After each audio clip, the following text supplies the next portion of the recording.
নাসিরউদ্দিন পাটোয়ারির উপর হামলা করা হলো, গতকাল তারেক রহমানের উপর হামলা করা হলো, সেই হামলার নির্দেশদাতাকে?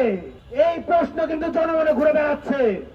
যদি আমরা দেখতাম বিএনপির কেন্দ্রীয় মহল থেকে, ছাত্র দলের কেন্দ্রীয় মহল থেকে কোন প্রকার প্রতিবাদ জানানো হতো, নিষেধ করা হতো, তাহলে আমরা বুঝতাম সেটা স্থানীয় তৃণমূল অতি উৎসাহী করে একটা কাজ করে ফেলেছে। কিন্তু আমরা কি দেখলাম? গতকালকের পর আজকেও ছাত্র দলের অফিসিয়াল ফেসবুক পেজ থেকে এই হামলা করাটাকে সেলিব্রেট করা হচ্ছে। সুতরাং আমরা বলতে পারি এই হামলার নির্দেশনা অবশ্যই এবং অবশ্যই প্রধানমন্ত্রী তারেক রহমান কর্তৃক দিয়েছে। অন্যথায় অন্য কারো সাহস হবে না জুলাই অভ্যুত্থানের নেতাদের উপর হামলা করে। পাঞ্জাবের জগতে একটি বিশ্বস্ত নাম, শাবাব এথনিক ওয়্যার। এইভাবে বুক ফুলিয়ে হাঁটার জন্য আমরা দেখতে পেয়েছি পুলিশ মামলা নেয় না।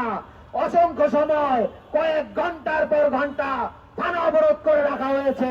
সেই থানার উপর তারা গিয়ে আবার আক্রমণ করেছে, হামলা চালিয়েছে। থানায় হামলার এই যে স্টাইল, বিএনপি কিন্তু সেই স্টাইলটা কয়েকবার বারবার করে দেখাচ্ছে, মানুষের সামনে বারবার করে দেখাচ্ছে। থানাও নিরাপদ না, কোথাও নিরাপদ না, রাজপথ নিরাপদ না, মসজিদ নিরাপদ না। নিরাপদ হলো কেবলমাত্র বিএনপির সন্ত্রাসীদের ছায়াতল।